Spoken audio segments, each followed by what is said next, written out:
Reactive Training Systems. What is up? This is Jim Ellie with Reactive Training Systems, and today I just want to answer a few questions that we got on the RTS Instagram. If you're not following us right now on Instagram, you definitely should. We do a weekly Q&A where we get information from you guys, and then hopefully we can put them on YouTube for the questions that are a bit more difficult to answer over text. So we're gonna get right into that now. I'm here in Poland in Wrocław, about to do a seminar with Luke Richardson. My awesome friend Samuel from White Lights Media is gonna be asking these questions, and hopefully I can give you guys some good answers.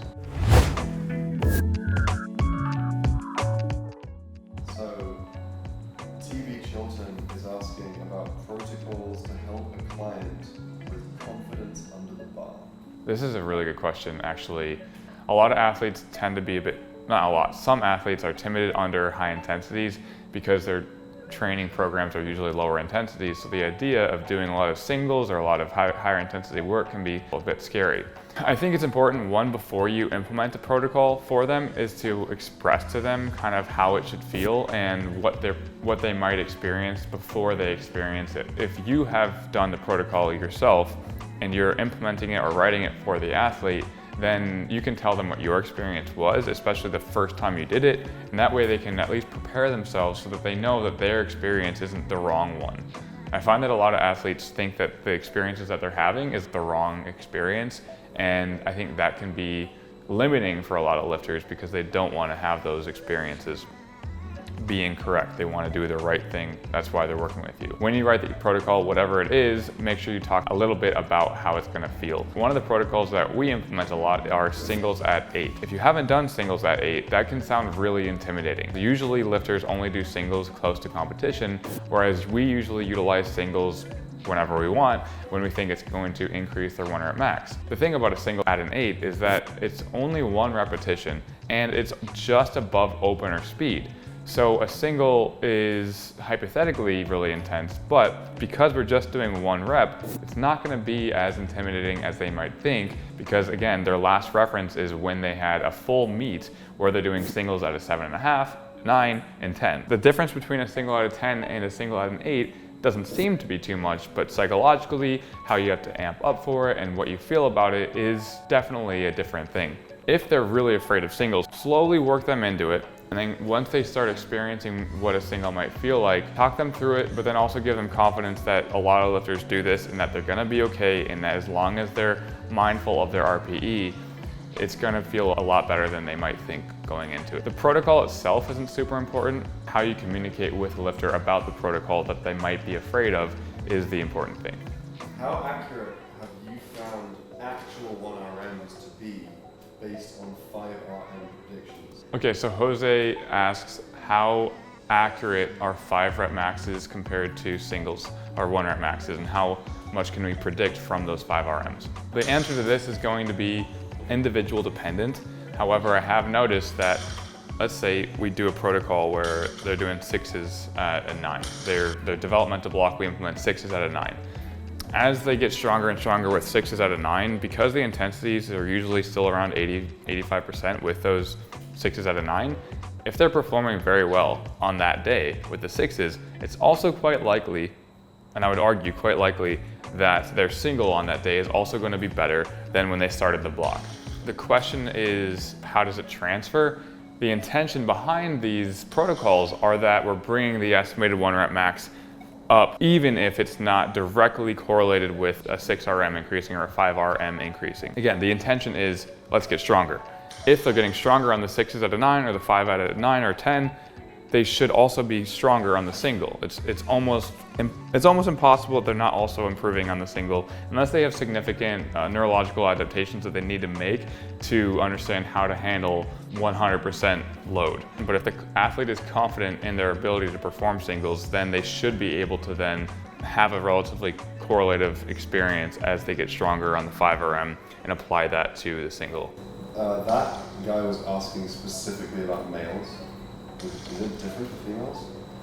What I just described isn't going to be different for men or women. If you're getting stronger on the 5RM, you should be getting stronger on the 1RM. To what degree?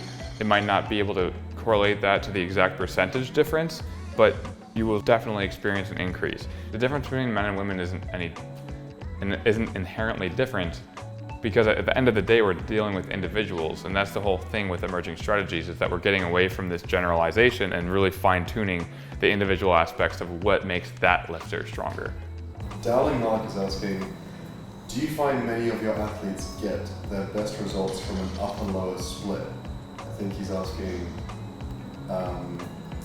like, is it best to try and train the whole body on the same day, train the toes on the same day, or break it up like that? I would say on average, most of our lifters are utilizing some variation of a full body split. I have a lot of athletes on like squat bench comp days. It's like squat bench, deadlift bench, and then the third day is a bench only, and the fourth day is our lower body only. Rarely do we have like strict upper lower, but more often than not, I would say we have a combination of upper lower with full body days. So no, I don't think most of our athletes respond best to upper lower, but again, individualization.